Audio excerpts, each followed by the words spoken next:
Tú ya sabes que Tecambio es la casa de cambio online con el mejor tipo de cambio de verdad. Descarga la aplicación móvil o ingresa a tecambio.com y usa el nuevo código ENCERRONER para obtener una mejora en tu tipo de cambio.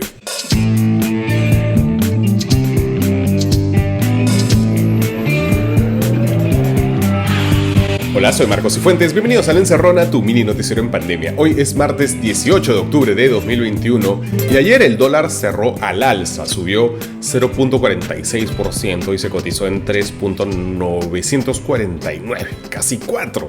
Esto se debe en parte a que el fin de semana las calificadoras de riesgo S&P y Fitch Rating rebajaron la calificación crediticia del país, que es algo que se venía a venir, porque esa calificación se dio en el contexto del enfrentamiento grave entre el Congreso y el Ejecutivo, un enfrentamiento que ya parecía haberse calmado gracias a la salida de Bellido, pero que corre un grave riesgo de reactivarse gracias a un fichaje delirante ocurrido ayer.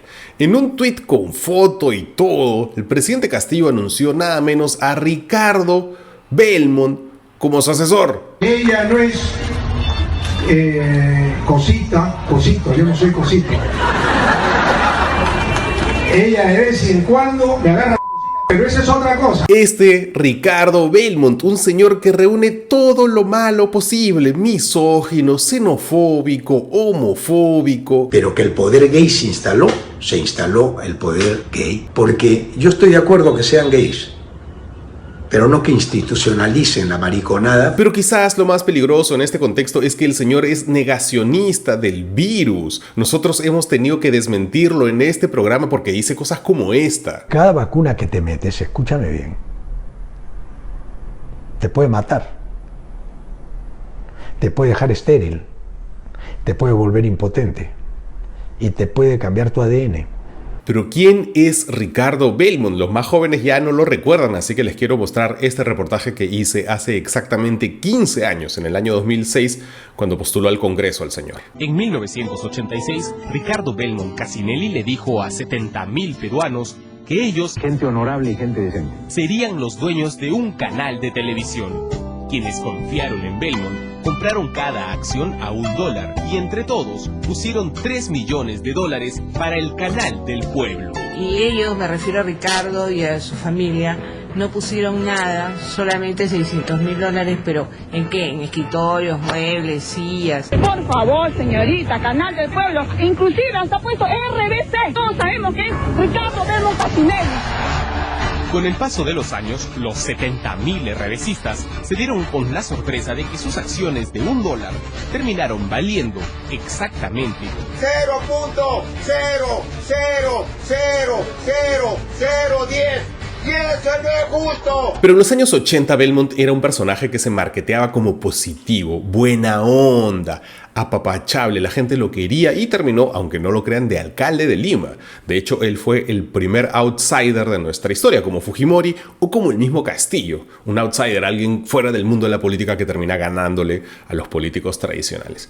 Pero después de eso, pues Belmont no ha tenido realmente suerte en la política. Terminó de congresista, pero solo porque Alberto Andrade falleció y Belmont era su accesitario y ocupó su lugar. Lo que sí tiene Belmont, que es algo que ha ido construyendo en estos años, es un público muy fiel en Facebook. Un público mayor, casi todos, al que les dice cosas como esta. Castillo no es nada. Castillo es un dirigente y un profesor que apenas pudo pasar los cursos. Ese es Castillo, pues es la verdad. Tú vienes de Cajamarca, sano, a respirar aire puro, de ser un hombre de campo, con tu escuelita fiscal, chiquita, que enseñabas. Está bien, todo bien. Lo ponen de presidente por error y ahora tenemos esto como resultado, que nos han endilgado a nosotros un hombre que va a caer y va a caer por su propio peso. Por ejemplo, hace unos días nomás Belmont rajaba de la actual primera ministra Mirta Vázquez. No dio ni una ley, no apoyó nada siendo presidenta del Congreso. Y ahora es presidente del Consejo de Ministros y yo no sé qué habilidad tienen estos caviares para meterse. Pero la pregunta es por qué Castillo lo ha convocado como asesor, y no solo lo ha convocado, sino que lo ha anunciado con bombos y platillos. Belmont ha sido cercano a Perú Libre, sí, fue su candidato a la alcaldía de Lima hace un par de años, sin suerte por supuesto. Pero Belmont no es cuota de Cerrón. Belmont tiene su juego propio porque en su cabeza él cree que es un líder de opinión. De hecho, él está armando su propio partido político, Obras. Entonces, ¿qué cosa le ha ofrecido Belmont a Castillo? Según fuentes consultadas por este programa, Belmont le ha ofrecido convertirlo en el AMLO peruano, en la versión local del presidente mexicano Andrés Manuel López Obrador, a quien de manera inexplicable Belmont también ha tenido llegada. Belmont participó hace unos meses en una conferencia en México, sobándolo todito al presidente mexicano, tanto así que los videos más vistos del canal de YouTube de Belmont, todos son sobre AMLO.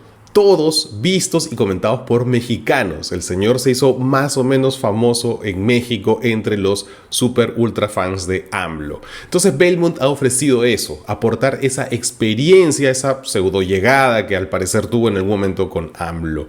¿Qué otra cosa? Según nuestras fuentes, otra cosa que Belmont le ha ofrecido a Castillo son contactos con la clase alta. Los Belmont, sus primos, son del exclusivísimo grupo de los únicos 6 multimillonarios peruanos en la lista de Forbes. Los Belmont en general son una familia de dinero. Este Belmont no tiene tanta plata como sus primos, pero tiene plata. Es un señor de plata, su familia es de plata. Y no solo tiene plata, sino que él tiene llegada a otra gente con plata. Y eso es lo que le ha ofrecido a Castillo, que es un señor pues con una orfandad terrible, que se siente muy solo y ahora que ha roto con Cerrón se debe sentir más solo todavía. El problema es que este señor Belmont, al que parece que ha recurrido, es un señor incontinente, es un señor que con todos los defectos que ya les hemos visto, se dedica horas a ventilar esos defectos, horas en internet a decir las cosas que ya hemos visto que dice que son muy problemáticas. El problema, pero ahora mucho mayor problema, es que las va a decir en calidad de asesor presidencial. Y eso va a tener consecuencias. Muchas consecuencias, si no, pregúntenle al dólar. Ya volvemos con los titulares de hoy aquí en La Encerrona. Conoce una de las 20 funciones de seguridad de Didi, la app de movilidad más grande del mundo. Realizamos una validación estricta del perfil de todos los conductores, revisando más de 6 documentos. Didi, tu seguridad no es un mito. Hola de nuevo, bienvenidos de vuelta a La Encerrona, tu mini noticiero en pandemia. Hoy es martes 18 de octubre de 2021 y estas son las noticias que son virales o deberían serlo. Y tenemos que seguir con los dramas internos de Perú Libre, porque si antes había dudas de que Perú Libre se estaba partiendo, ahora hay pruebas. Esta semana va a ser decisiva para la premier Mirta Vázquez. Como ustedes saben, cuando se cambia el primer ministro, pues el nuevo gabinete se tiene que presentar ante el Congreso a pedir la confianza. Entonces la premier Vázquez pues ha organizado esta semana una ronda de conversaciones con las distintas bancadas para ir tendiendo puentes con miras a esa votación. Lo más llamativo en realidad de esta ronda era que el fin de semana Perú Libre en su cuenta de Twitter había dicho que ellos no se iban a reunir con la premier, que ellos hablan con el presidente los viernes y ya está, no necesitan más. Entonces la chotearon, obviamente, porque está Cerrón muy resentido con toda esta situación que hayan sacado a su amigo Bellido. Pero ayer 17 congresistas todavía pertenecientes a Perú Libre desobedecieron el mandato cerronista y se juntaron con la primera ministra. Si a esos 17 tú le sumas a Betsy Chávez, que es ministra y congresista también, y también le sumas a Bermejo, que parece estar liderando su propio juego por el momento cercano a Castillo, pues resulta que hoy el castillismo tiene unos 19 congresistas y el cerronismo pues 18. Esa bancada entonces se ha partido casi por la mitad, 19 y 18. Pero puede ser incluso peor para Cerrón, porque según un informe de Martín Hidalgo para El Comercio, en realidad solo hay 12 congresistas oficialistas del lado de Cerrón que mantienen su decisión de no respaldar al gabinete. O sea que hay 6 cerronistas que podrían transfugar al castillismo.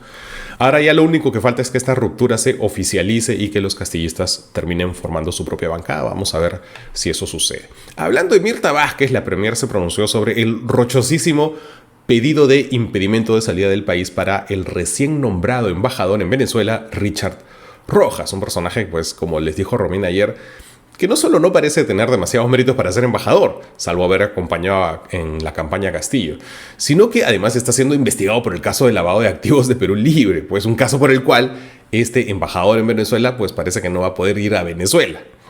Ayer el Ministerio Público presentó, como se les adelantamos en el programa, presentó ante el Poder Judicial un pedido de impedimento de salida del país por 12 meses para este señor. Ese pedido se va a evaluar hoy día. Como todos ya saben, este protoembajador Rojas quiso retirar 376.930 soles de una cuenta de ahorros a nombre de Vladimir Cerrón.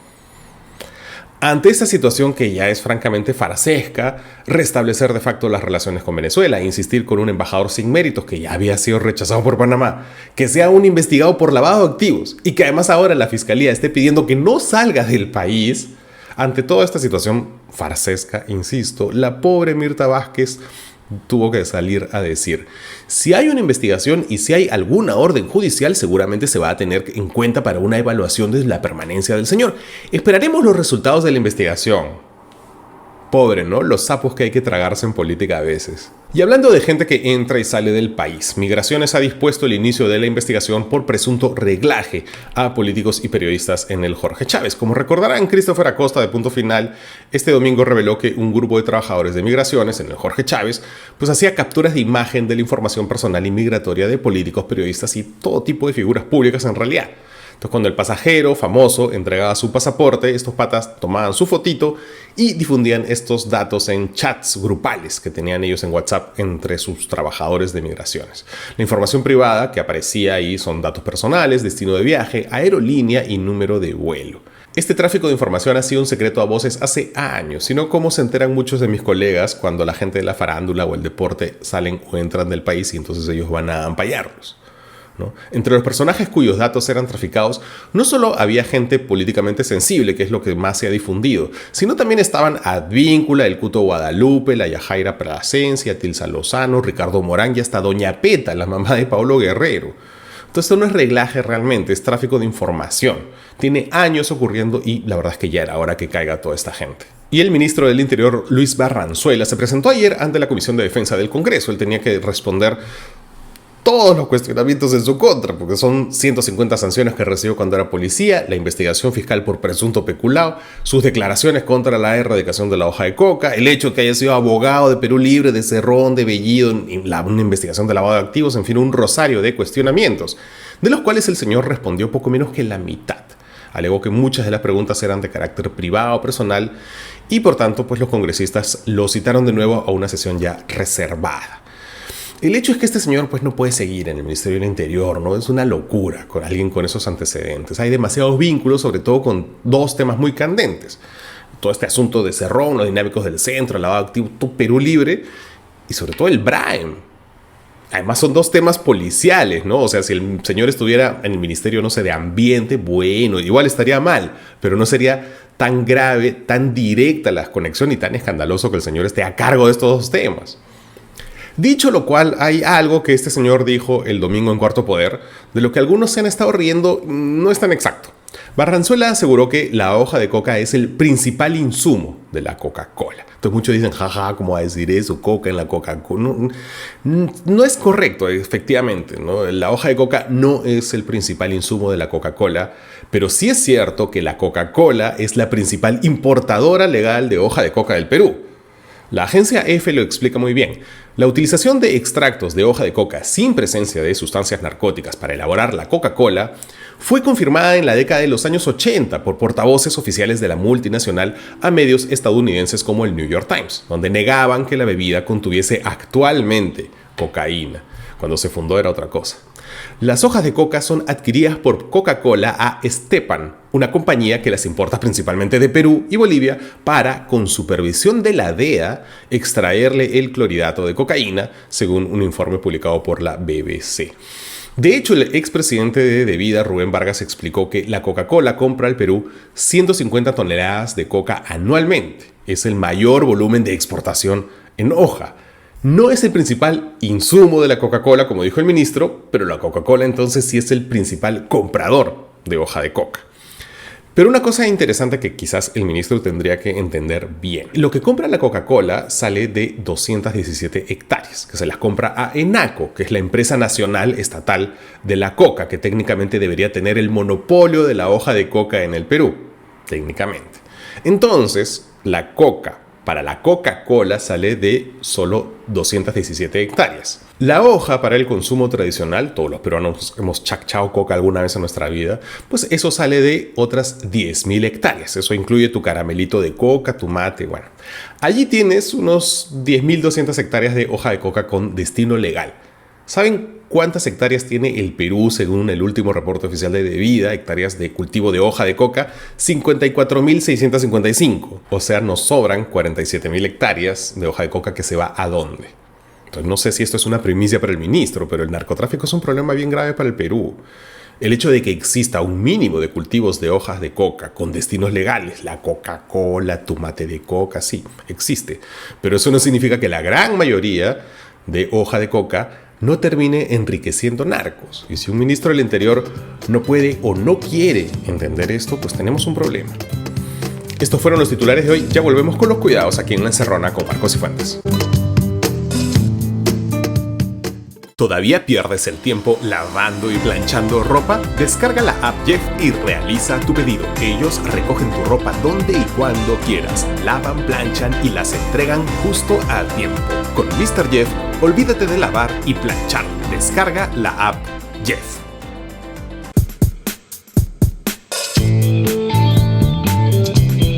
Bienvenidos de vuelta a La Encerrona, tu mini noticiero en pandemia. Y hoy nos cuidamos de las fake news, un fenómeno cuyo peligro a veces parece que no terminamos de entender en toda su magnitud.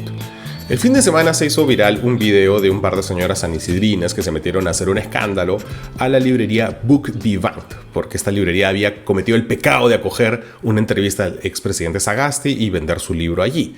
Por supuesto, lo único que lograron estas señoras es que al día siguiente se agotara el libro de Sagasti en esa librería. Por cierto, ya me dicen que ya llegó un segundo lote enorme del libro ante su tirada gigantesca, pues al éxito que tuvo gracias a este video. Pues ahora hay más libros de Sagasti en esa librería. Hasta aquí la cosa pues es entre patética y graciosa, ¿verdad? Una nueva confirmación de que nuestra ultraderecha tiene bien ganados los adjetivos de bruta, porque puede haber cosas más brutas acaso que atacar una librería, ¿no? Ir contra los libros, ya no hay nada más bruto que eso, ¿no? Y el otro adjetivo es achorada. Y el achoramiento, la malcriadez, la prepotencia surgen de la impunidad con que estas personas pueden expresar su brutalidad. Entonces, la brutalidad y el achoramiento vienen amarrados. Pero las señoras de la librería resulta que solo fueron la versión nice de lo que se vivió ayer, porque anoche Sagasti se presentó en otro local en Barranco y entonces allí se aparecieron la insurgencia, la pestilencia, estos grupetes a bloquear las salidas, a agredir no solo a Sagasti, sino a los que querían comprar su libro, a generar violencia como lo vienen haciendo impunemente hace años contra decenas de personas. Entonces Sagasti tuvo que prácticamente huir arrastrado por la policía como si él fuera el delincuente. Huyó de la propia presentación de su libro, atacado por gente que no se cansa de exhibir que viven en una realidad alternativa. Gente que desfila todos los días mostrándonos a todos que ignoran asuntos elementales. Y de esa ignorancia, de esa brutalidad surge el achoramiento, que puede ser ridículo como en el caso de las señoras de San Isidro, o puede ser violento y peligroso como el de los agresores de ayer. Por eso es que en este programa entendemos que en este nuevo mundo en el que cada persona tiene lamentablemente la capacidad de crearse su propia realidad, de vivir su propia mentira y encerrarse en ella, y también sobre todo de ser manipulados por la gente que fabrica noticias falsas, por eso en este programa nosotros creemos que el periodismo no solo es contar la verdad, sino combatir las mentiras. Entonces las mentiras crean ese ambiente que hemos visto ayer, que hemos visto el fin de semana, en el que unas personas con las que uno puede tener diferencias políticas perfectamente, ni siquiera pueden comprar un libro. Por eso vamos a repetir en este bloque lo que dijimos en su momento cuando hace unos meses surgió esta mentira, esta fake news, este bulo, esta paparrucha que se ha repetido en estos días de que Sagasti era una especie de fan del MRTA. Esto dijimos. Sagasti fue una de las 800 personas que fueron secuestradas inicialmente en la residencia del embajador de Japón por el MRTA. La mayoría de esas 800 personas fueron liberadas a las pocas horas o días. Los que se quedaron meses fueron 72. Bueno, Sagasti fue uno de los 800 secuestrados originales y estuvo 3 días allí. Ahora bien, Por entonces, Sagasti colaboraba con la revista Caretas. Obviamente se le ocurrió escribir una crónica de su secuestro. Y era una época, ojo, sin cámaras digitales, ni celulares, ni vacunas que te conviertan en celulares. La única forma de tener un registro de ese momento era obteniendo algo escrito por los terroristas. Esa es una lógica periodística, porque en esa época no podías hacer streaming de tu secuestro, ni tomarte un selfie, aquí mira secuestrado. No, pues no. Pero sí necesitaba una prueba material de que los emerretistas lo habían retenido, y entonces así le pidió una firma a Serpa Cartolini. La crónica del secuestro, incluida la firma de Serpa, se publicó en Caretas casi de inmediato hace más de 20 años y de hecho hace unos días yo les envié una copia de esa crónica a los suscriptores de Patreon. A mí me daba flojera aclarar toda esta historia porque honestamente habría que ser bien tarado para ser fan público de un terrorista, y no solo fan público sino desatado que pide autógrafos como un cliché de quinceañera. Y tampoco quería decir nada en este programa porque Sagasti ha contado esta historia 20.000 veces y ya el que no quiere entender no va a entender, pero tenemos que insistir.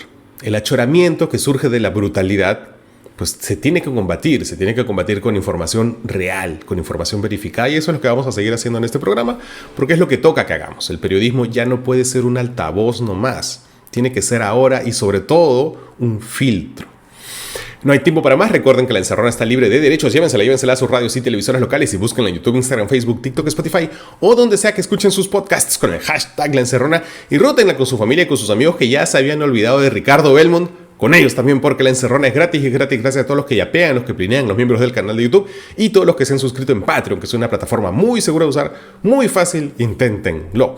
Y hoy es martes musical y hoy les queremos recomendar a Camilo, al verdadero Camilo, a Camilo Sesto. Hoy día vamos a recomendar un video recopilatorio en YouTube. Son personas de todo el mundo, la mayoría de ellas no hablantes del español, casi todos profesores de canto, que se graban escuchando ellos por primera vez una interpretación legendaria, la oración del huerto de Camilo Sesto. Y acaban poniendo unas caras de placer y éxtasis impresionantes. Esta canción, también conocida como Getsemaní, es un momento cumbre de la ópera rock Jesucristo Superstar. Cuando esta obra se tradujo al español, pues los productores eligieron a Camilo Sesto, que en ese momento cantaba baladas, como intérprete pues de una obra en realidad compuesta para un metalero como Ian Gillan, el vocalista de Deep Purple. Originalmente él interpretaba a Jesucristo en esta ópera rock, pero en español le tocó a Camilo Sesto, y en ese choque de mundos pues Camilo Sesto logra sacarle la vuelta específicamente a esta canción en una interpretación realmente impresionante, que es lo que termina enloqueciendo a estos profesores de canto. El video es una maravilla por las caras que pone toda esta gente. Lo pueden encontrar en YouTube como 19 reacciones en un video. Camilo Sesto, Getsemaní en directo 1977. Búsquenlo, no se van a arrepentir. Eso es todo por hoy. Soy Marcos Cifuentes y esto fue La Encerrona, el único noticiero que te manda un abrazo. Chao, hasta mañana.